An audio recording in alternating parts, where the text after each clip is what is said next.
누가복음 15장 1절부터 보시겠습니다. 누가복음 15장 1절. 모든 세리와 죄인들이 말씀을 들으러 가까이 나오니 바리새인과 서기관들이 수근거려 이르되 이 사람이 죄인을 영접하고 음식을 같이 먹는다 하더라. 오늘은 그 심판의 방법을 예고해 주고 있는데, 심판의 방법의 핵심은 뭔가 하면은 오늘 본문에 나와 있는 대로 그리스도에게로 돌이키는 겁니다.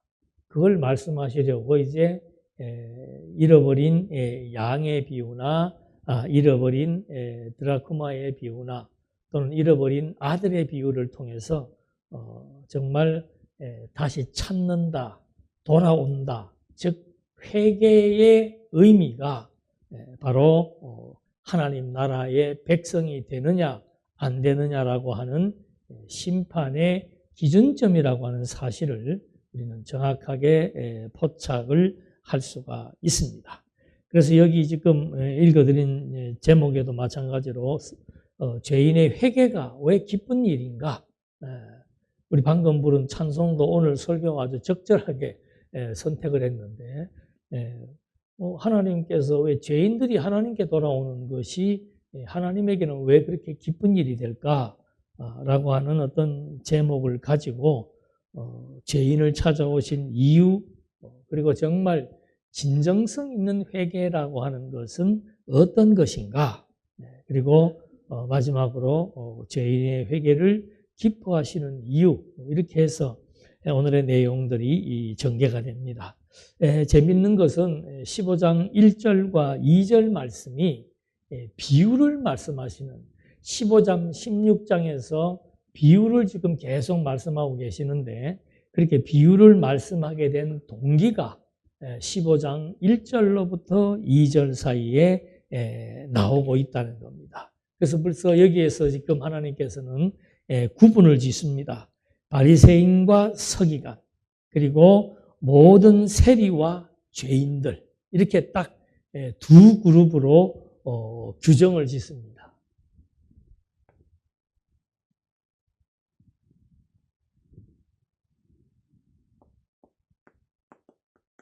모든 세리, 그리고 죄인들, 그 다음에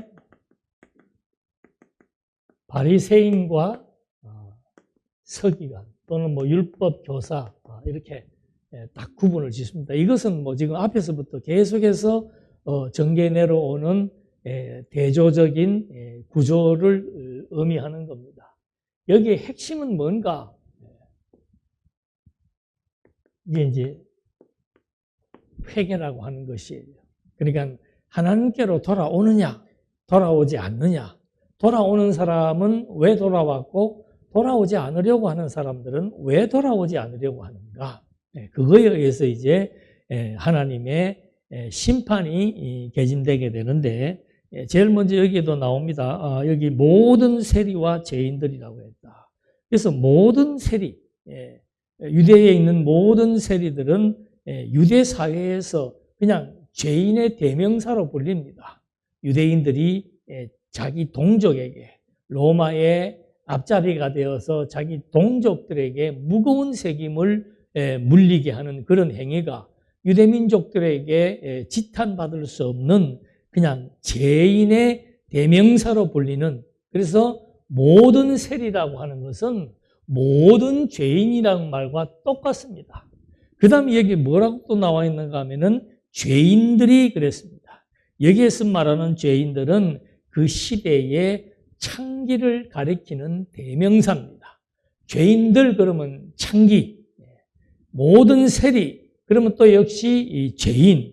그래서 이건 한마디로 말하면은 요건 물론 본문에서는 창기를 의미합니다만은 이것은 죄인의 그룹이고, 바리새인과 서기관은 율법을 지킴으로 의인이라고 하는 자부심, 하나님의 선민이라고 하는 그런 자부심을 가지고 자기들은 죄인이 아니고 의인임을 자처하고 있는 그런 두 개의 그룹으로 나누어지게 되는 겁니다. 그래서 여기 이렇게 죄인과 의인으로 나누어졌는데 문제는 뭔가 하면은 이 바리새인과 서기관들이 수군거립니다. 수군거린다는 것은 모두가 불평을 한다는 거예요. 무엇에 대해서 불평을 하는가? 이 사람은 예수님이죠. 예수님이 죄인을 영접하고 음식을 같이 먹는다 하더라. 그러니까 특징이 있습니다. 이 사람들은 그리스도의 말씀을 듣습니다. 이 사람들은 그리스도가 죄인들과 함께 식사를 하고 죄인들을 환영하고 죄인들에게 말씀을 전한다는 것 때문에 모두 그리스도의 행동에 대해서 불평을 하는 자들입니다. 그룹이 완전히 대조적으로 나뉘게 되는 거죠. 그래서 그리스도의 말씀을 이 그룹들은 그리스도의 말씀, 이제 그리스도에게 접근해서 그리스도에게 막 뛰어나와서 그리스도의 말씀을 듣고 그리스도와 친밀한 유대관계를 갖게 되고 그리고 이제 여기도 지금 가까이 나온다 그랬죠. 가까이는 거리적인 개념이 아니고 서둘러 나온다 그 말입니다. 예수님이 오셨다라고 하니까는 모든 세리와 죄인들은 서둘러서 예수님을 만나러 와서 그에게 말씀을 듣고 또 그와 친밀한 유대관계를 맺게 된다. 그리스도에게 듣는 말씀은 뭡니까? 그리스도를 믿으면 그리스도에게 듣는 말씀은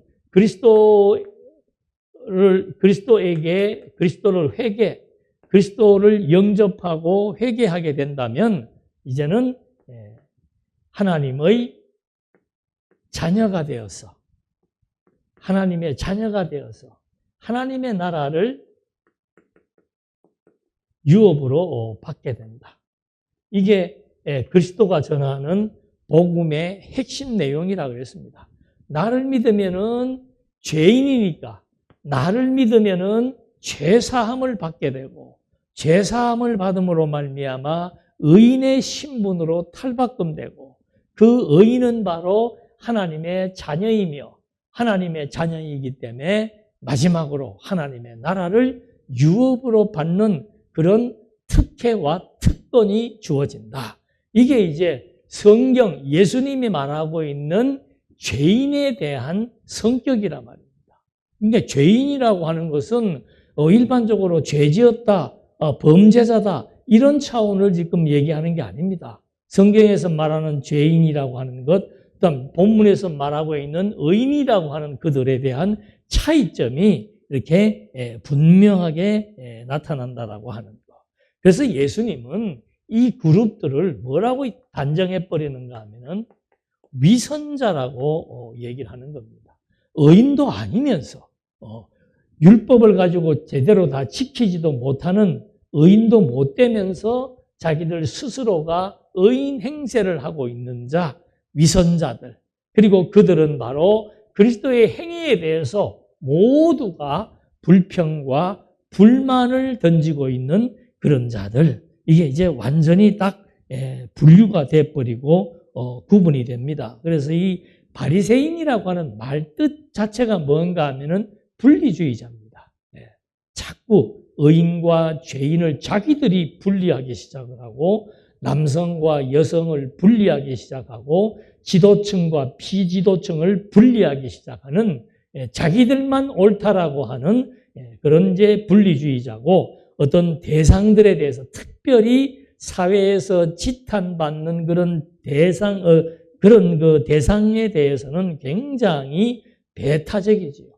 그래서 이들을 경멸하고 이들과 함께 행동하는 예수에 대해서 경멸하게 되고 나중에는 급기야 예수를 십자가에 처형하는데 아주 앞장서게 되어서 하나님 앞에 정죄함을 받게 되는 그런 무리들 이렇게 이제 우리가 1절과 2절에서 이렇게 딱 규정을 해준 거죠. 그래서 죄인이라고 하는 거, 예수님은 사회적인 죄인을 죄인이라고 하지 않습니다. 당신의 행동에 대해서 불평하고 비난하고 당신을 영접하지 않는 것을 죄인이라고 얘기하고, 바리새인과 율법사들은 율법이라고 하는 기준에 의해서 그것을 지키지 못하는 자들에 대해서 죄인으로 정죄하거나 사회적인 관점에서 죄인으로 정죄한다는 거죠. 그러니까 죄인이라고 하는 말의 개념이 정반대의 개념으로 나타난다. 누구를 중심으로? 그리스도를 중심으로. 그리스도를 영접하게 되면은 의인이 되지만 그리스도에게 불평하고 그를 거부한다면은 그거야말로 죄인이 된다는 것을 여기에서 먼저 밝혀주는 거죠. 그래서 지금 읽어드린 1절과 2절 말씀에서는 죄인을 어떻게 규정하는가, 그리고 죄인을 환대하시는 예수, 이걸 이제 1절과 2절에서 보여주는 거죠. 그러면 이제 앞으로 소개되는 내용들도 바리새인과 모든 죄인이라고 하는 이런 그 대조적인 구조에 의해서 전개될 수밖에 없습니다. 자, 이런 양상을 두고 첫 번째 비유가 뭔가 하면은, 양을, 우리가 다 알고 있는 얘기예요. 한번 읽어보십시다. 너희 중에 어떤 사람이 양 100마리가 있는데 그 중에 하나를 잃으면 99마리를 들에 두고 그 잃은 것을 찾아내기까지 찾아다니지 아니하겠느냐? 또 찾아낸즉 즐거워 어깨에 메고 집에 와서 그 벗과 이웃을 불러 모으고 말하되 나와 함께 즐기자. 나의 잃은 양을 찾아내었노라 하리라. 이 말씀도 잘못 왜곡되면은 99명이 중요하냐, 잃어버린 1명이 중요하냐. 그래서 오늘 우리는 여기 많이 모여있는 우리보다도 오늘 밖에 있는 한 사람이 더 중요하다. 이런 식으로 이 비유를 잘못 해석하는 경우가 많지요. 그래서 하나님은 99마리 양보다 잃어버린 1마리 양을 더 귀하게 여긴다. 이런 식의 잘못된 비유를 하는데, 성경은 끝까지 다 읽어보면은 이 비유가 무엇을 의미하는지를 분명하게 밝혀주고 있습니다. 그것이 7절에 나오는 얘기예요.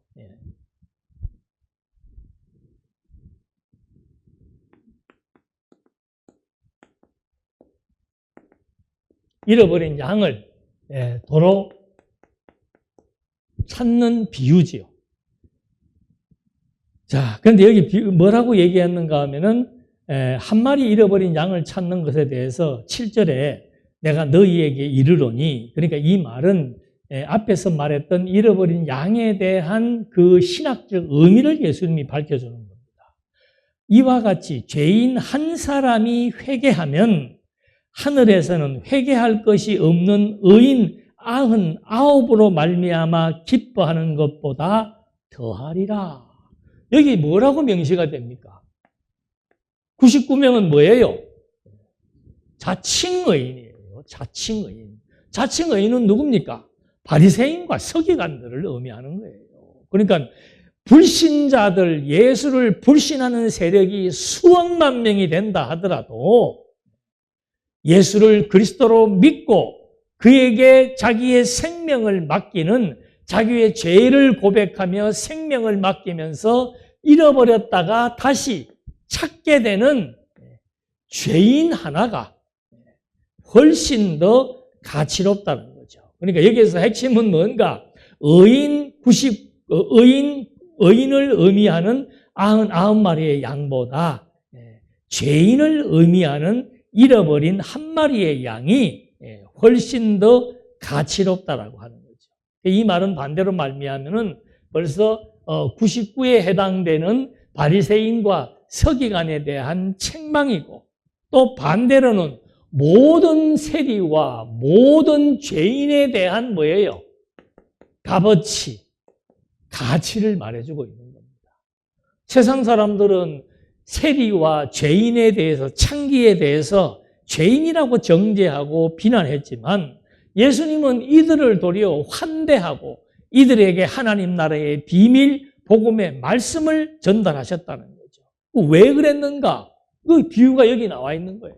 하나님의 나라에서는 의인이라고 자처하는 수십억의 사람들보다 죄인인 줄 알고 그리스도에게 나와서 그리스도를 영접하고 하나님의 자녀가 되는 그런 죄인에 대한 가치는 수치로 볼 때 1대 99. 이거는 어마어마한 산술적인 의미를 가지고 죄인에 대한 가치를 평가해주고 있는 거죠.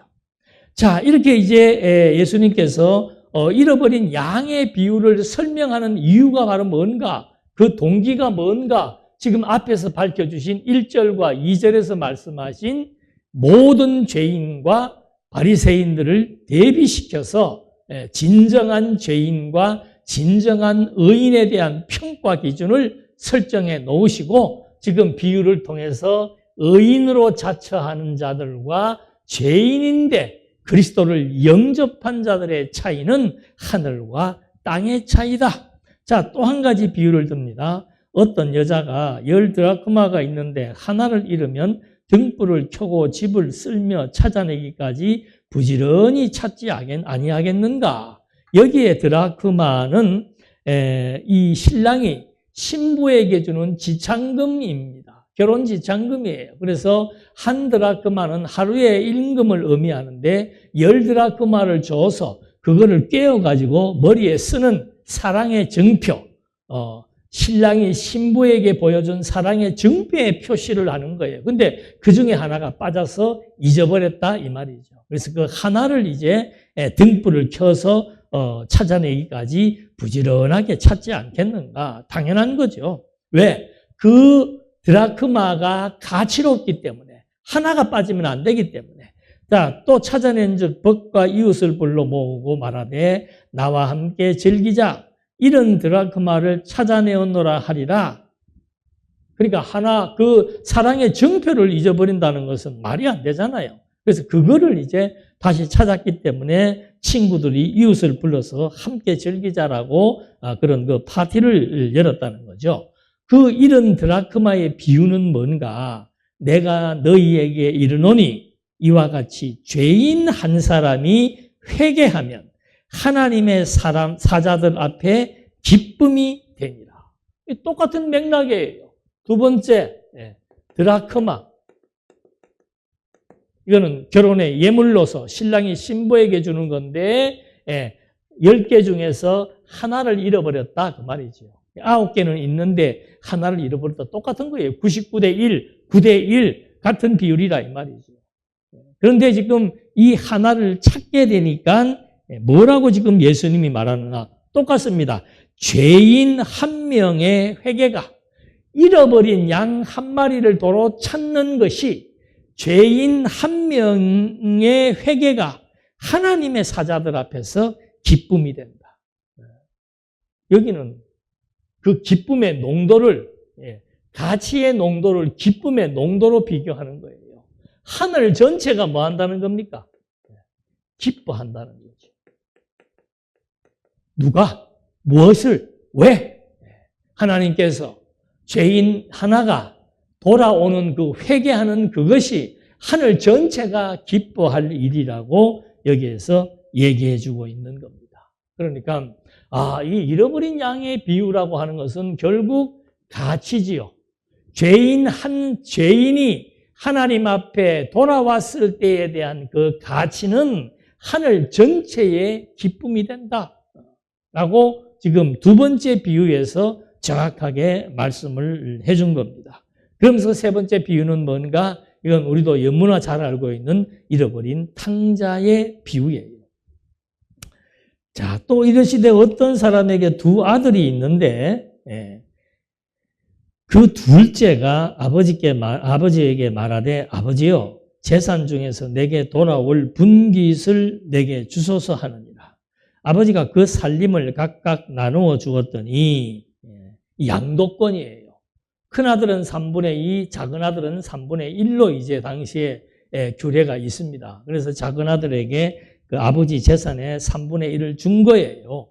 그랬더니 그 후 며칠이 안 되어 둘째 아들이 재물을 다 모아가지고 먼 나라에 가 거기서 허랑방탕하여 그 재산을 낭비하더니 다 없앤 후 그 나라에 크게 흉년이 들어 그가 비로소 궁핍한지라.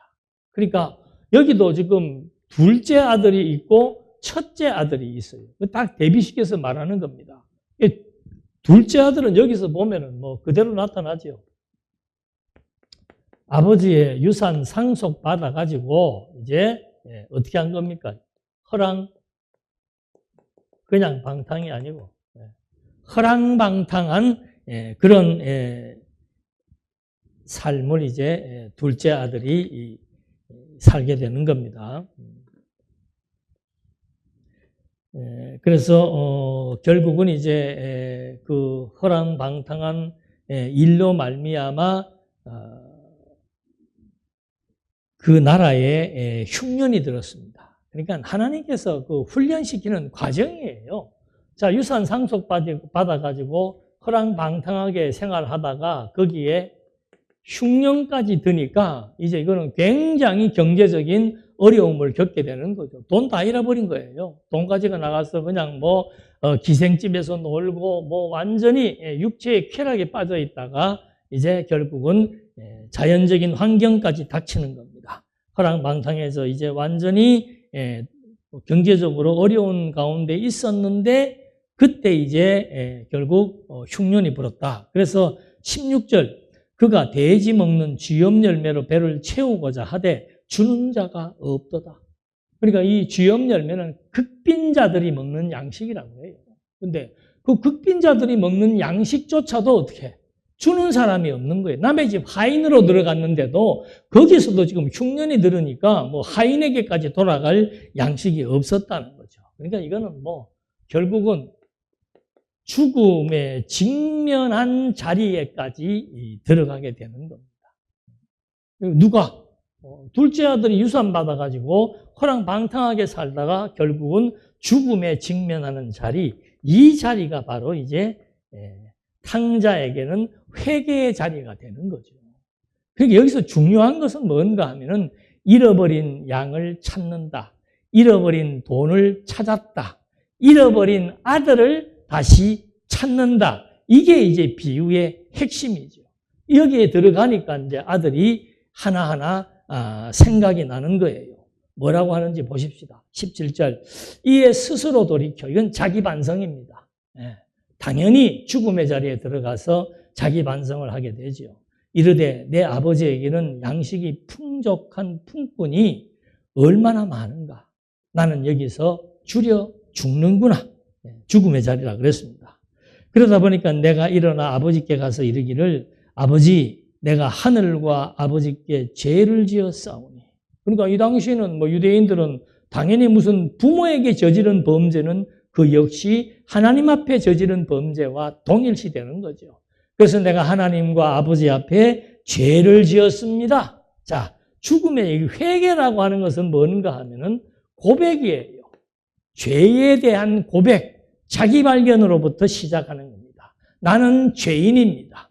여기는 사회적으로 벌써 지탄받는 죄인들에게 예수님이 가까이 가셔서 그들에게 회개를 통한 구원의 역사를 전개했다면은 탕자의 비유에서는 그 과정을 면밀하게 설명해 주고 있는 겁니다. 그래서 스스로 돌이켜서 이제 아버지에게는 양식이 풍족한데 나는 여기서 죽게 되었구나. 그래서 내가 하늘과 아버지께 죄를 지어 싸우니 지금부터는 아버지의 아들이라 일컬음을 감당하지 못하겠나이다. 나를 품꾼의 하나로 보소서 하리라. 그러니까 이게 이제 자기의 범죄를 인정하고 죄를 인정하고 그 다음에 자기 자신은 아들의 자격이 없다는 거죠. 그냥 노예라. 노예로서 써달라. 품꾼으로 써달라. 라고 하는 고백을 하는 겁니다. 그래서 이건 뭐 자신의 각오를 밝히는 겁니다. 이게 회개하고 자기의 죄를 인정을 하고 자기의 각오지요. 나를 품꾼으로라도 써주십시오. 내가 하늘과 아버지께 죄를 지었으니 하는 겁니다. 이에 일어나서 아버지께로 돌아가니 아직도 거리가 먼데 여기서 거리가 멀다라고 하는 것은 1km, 2km의 거리를 얘기하는 것이 아니고 아들이 아버지께 돌아가서 머뭇거리고 있을 때 그런 뜻입니다. 주저하고 있을 때 썩 못 들어가죠. 집 나갔다가 집 들어가는 사람이 그렇게 뭐 당당하게 들어갈 수는 없잖아요. 그래서 주저하고 있을 때, 머뭇거리고 있을 때 아버지가 그 아들을 보고 측은히 여겨 달려가 목을 안고 입맞추니. 그러니까 이건 뭐 아버지는 이 아들을 탕자, 허랑방탕한 아들이 이제 결국은 아버지께 돌아와서 주저하고 있을 때 아버지가 먼저 달려가서 그의 목을 끌어안고 입을 맞추고 정말 행복해 한다는 거죠. 이 중요한 것은 뭔가 하면은 아버지가 자식에 대해서 책망이 없습니다. 너 돈 가지고 나갈 때 내가 알아봤다. 네가 뭐 요즘 우리 부모 같으면 주지도 않겠지만 주었으면은 너 줄 때 벌써 너 어떻게 할지 알아봤다. 근데 하나님 아버지의 사랑의 표현은 다른 거죠. 돌아오는 것 자체로서 모든 것을 다 용서해버리는 거예요. 사회적으로 지탄받는 죄인들이지만 그리스도에게 갔을 때, 그리스도를 만났을 때 모든 것을 다 용서함 받으면서 사회적으로 지도층 계급에 있는 의인이라고 자처하는 그들보다 훨씬 더 하늘에서 하늘 전체가 기뻐하는 그런 탕자에 대한 가치를 아버지가 지금 설명을 해주는 거죠. 한마디 책망 없이 목을 끌어안고 입을 맞추면서 뭐라고 얘기하느냐. 이게 21절의 핵심이에요. 아들이 이르되 아버지 내가 하늘과 아버지께 죄를 지었사오니 지금부터는 아버지의 아들이라 일컬음을 감당하지 못하겠나이다 하나 아버지는 반대로 아들은 뭐 내가 당신의 아들이라고 아들 노릇 내가 못하겠습니다 라고 하니까 아버지는 종들에게 이르되 제일 좋은 옷을 꺼내다가 입히고 손에 가락지를 끼우고 발에 신을 신기라. 그러니까 옷 다 갈아입히라 이 말입니다. 전부 막 비단으로 된 제일 명품으로 다 입히고 신기라고 얘기하는 겁니다.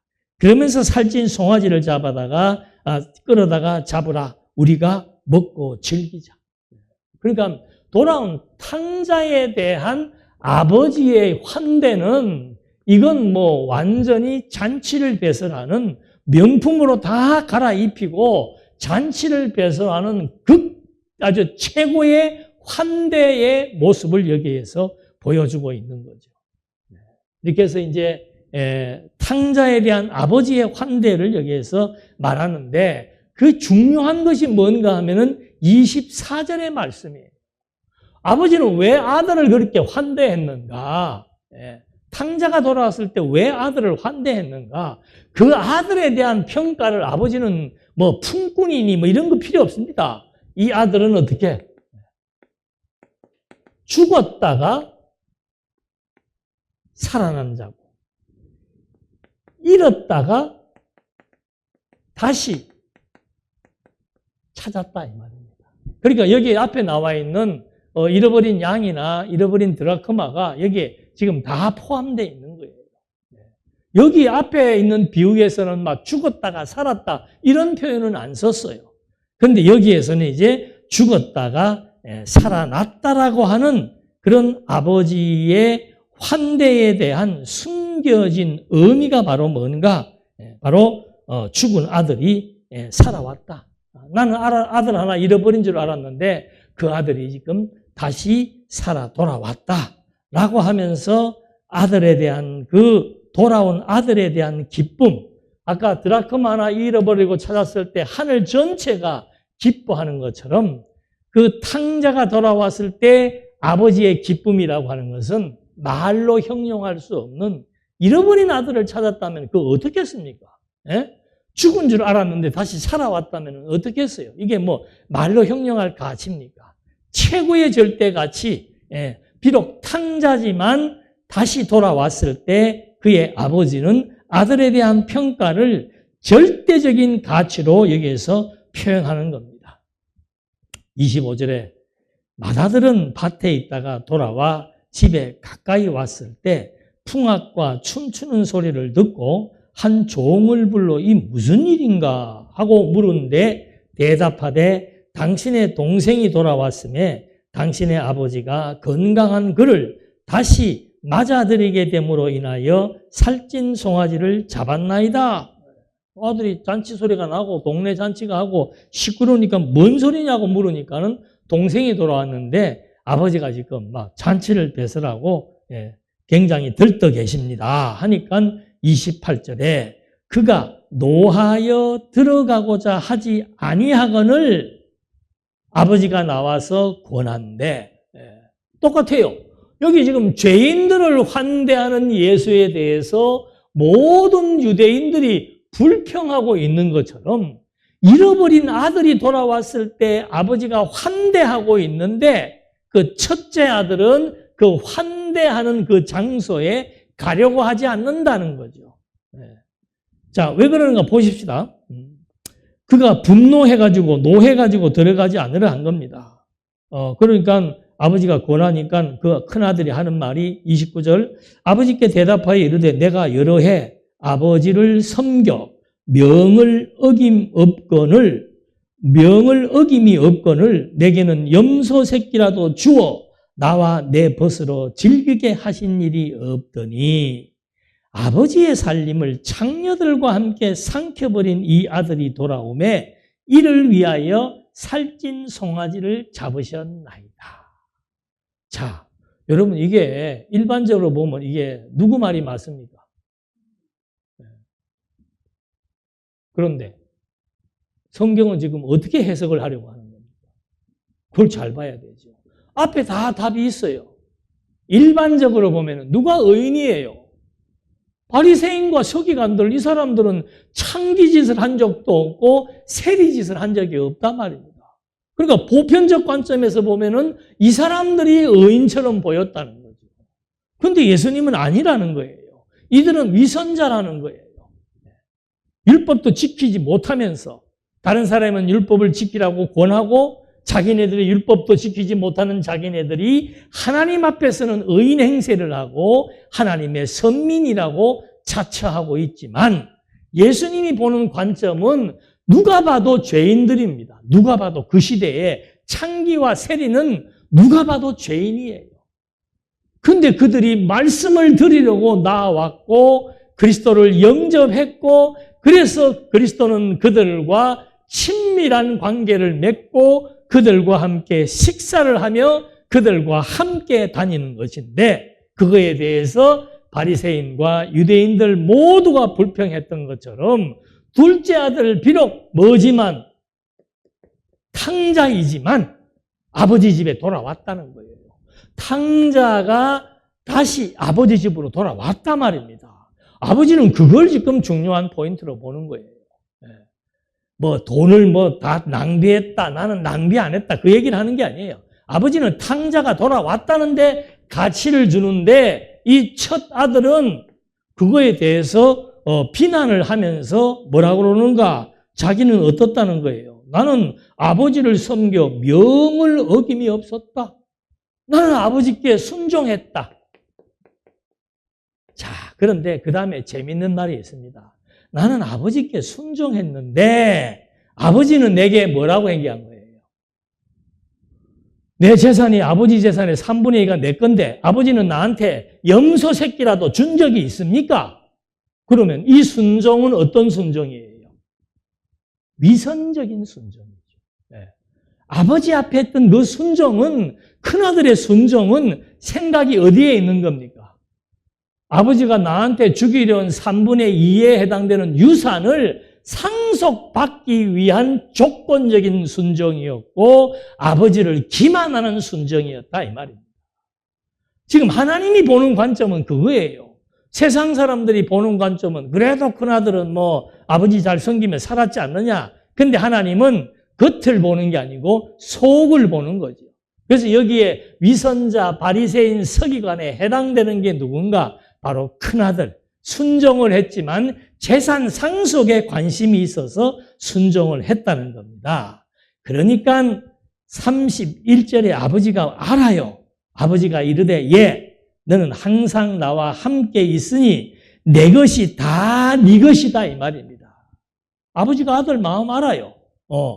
내가 너한테 염소 새끼 한 마리 안 주니까 너 지금 상속 못 받을까 봐 화가 나서 그러지 않느냐. 걱정하지 마라. 내 거 다 네 것이다.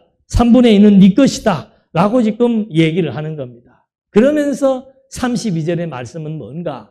너는 재산에 관심을 갖지만 나는 이 아들의 네 동생이 어떻게 해요? 똑같은 얘기합니다. 죽었다가 살아났으며 내가 잃었다가 얻었기로 우리가 즐거워하고 기뻐하는 것이 마땅하다 하리라. 너는 지금 돈에 관심이 있어서 동생이 죽었다가 살아온 것에 대해서도 기뻐하지 않지만 나는 돈, 네 거 다 너에게 줄 것이다.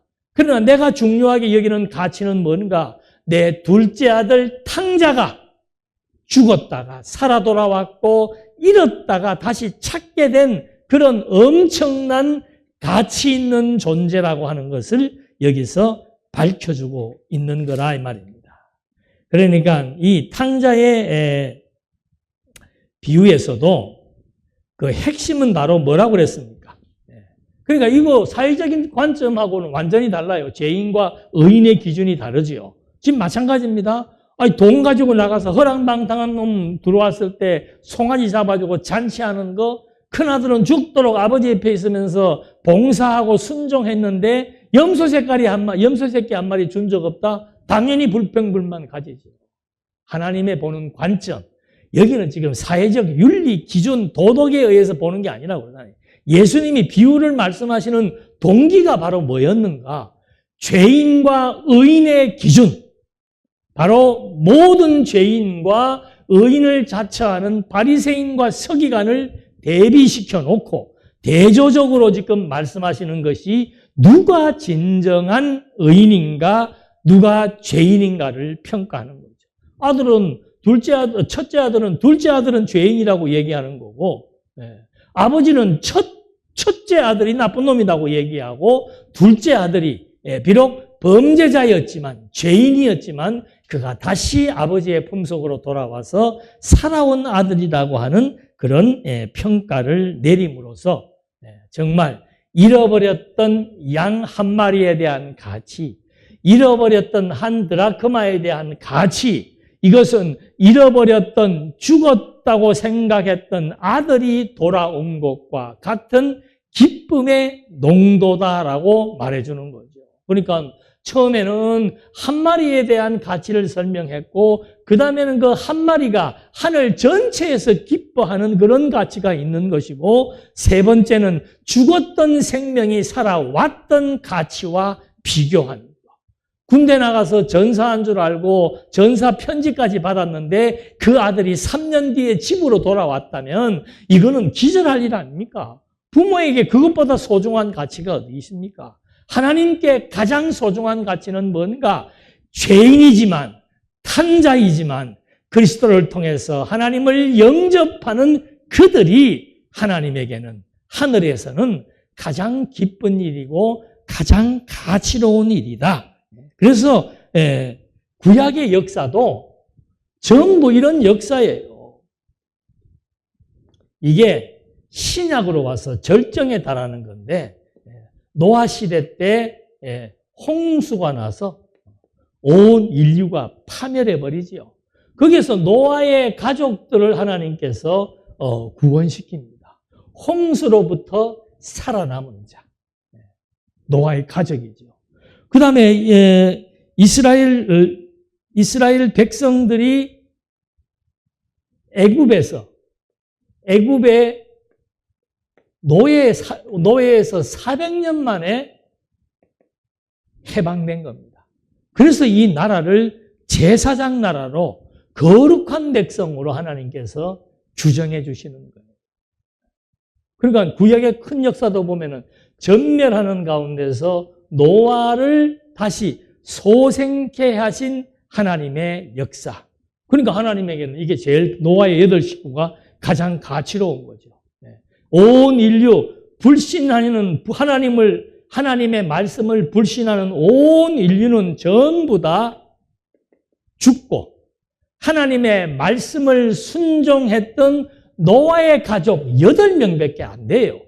양 99마리하고 한 마리처럼 온 인류가 물로 말미암아 사망했지만 하나님의 말씀을 순종했던 8명의 식구를 하나님께서 생존하게 하신 것, 이게 가치의 비교지요.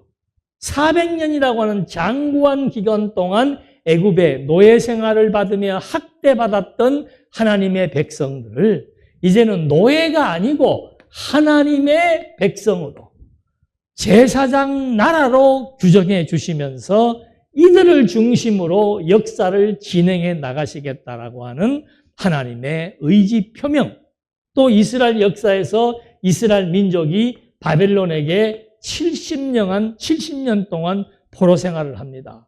70년 포로 생활은 그들의 모든 것을, 그들의 역사를 잃어버린 것과 마찬가지예요. 성전이 무너지고 그렇게 정말 광대하고 영광스럽고 찬란했던 이스라엘 역사가 이제는 완전히 패망해서 바벨론의 포로가 돼요. 그냥 남의 나라에 이렇게 종속되는 정도가 아니고 포로라고 하는 것은 모든 것을 다 상실하는 겁니다.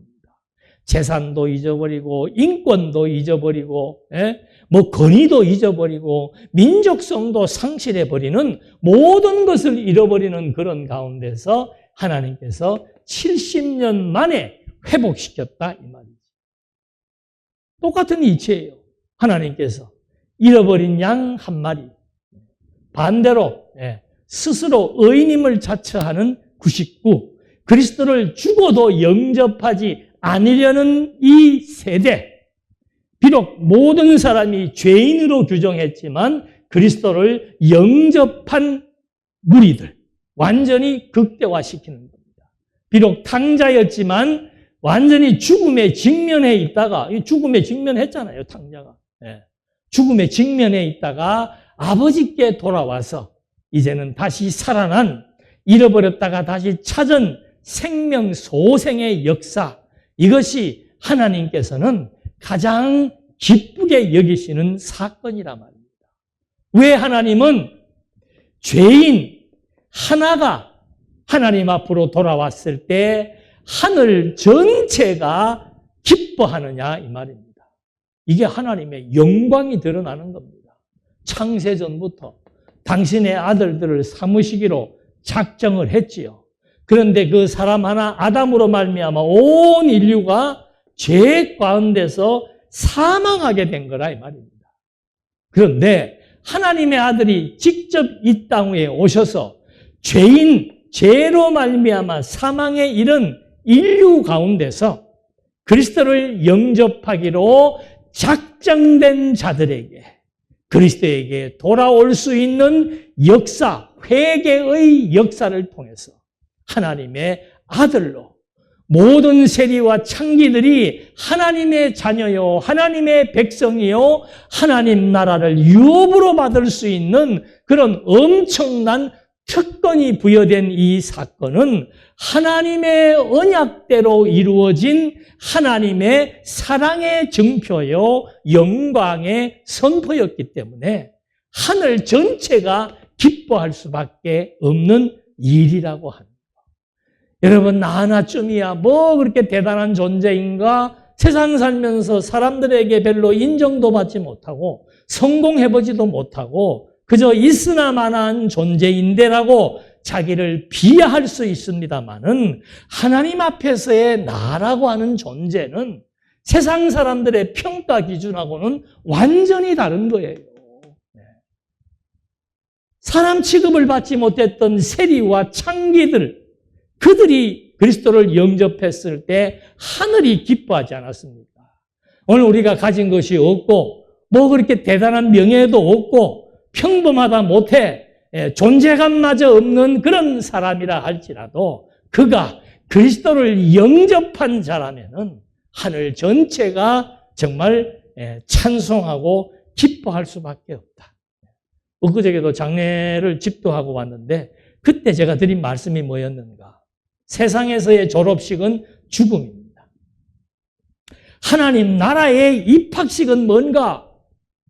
그건 요한계시록 21장 3절 이하에 나와 있는 말씀대로 하나님이 천사들과 직접 마중을 나와서 환영해 주는 것이 이제 천국 백성으로 입문하는 첫 번째 입학식의 절차라 이 말입니다.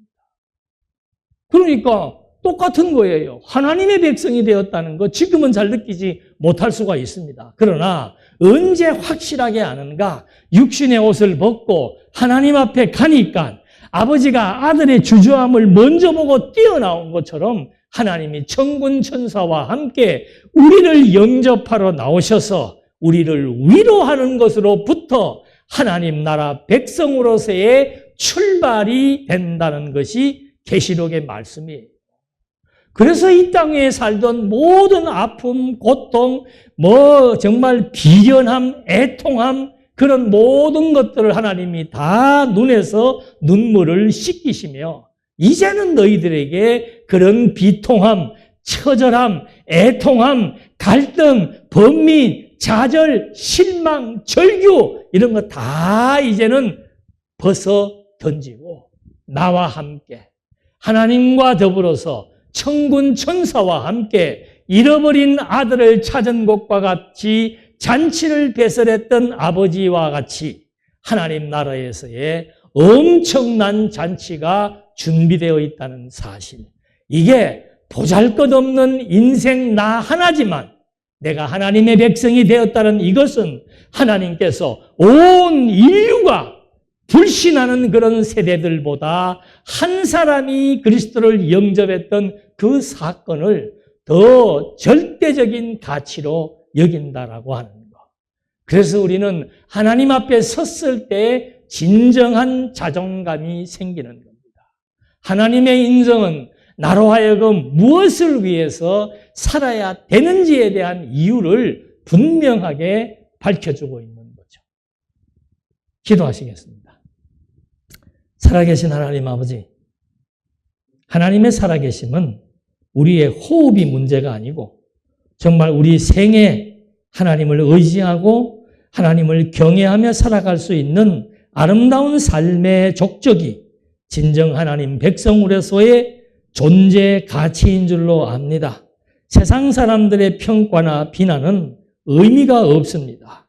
하나님의 평가가 나를 하나님의 아들로, 하나님의 자녀로, 천국 백성으로 인쳐주신 이것이 우리 삶의 의미가 되고 나의 존재 가치가 되는 줄로 압니다. 정말 하나님의 크신 은총으로 말미암아 우리가 하나님 앞에 의인으로 설 수 있으며 우리가 하나님을 아버지로 부를 수 있고 의지할 수 있게 된 이 사건은 내 인생 가장 중요한 변곡점이며 내 삶의 가장 의미 있는 사건으로 인식하면서 이제 하나님의 은혜 앞에 하나님의 사랑에 감동해서 살아갈 수 있도록 인도해 주시옵소서. 아멘.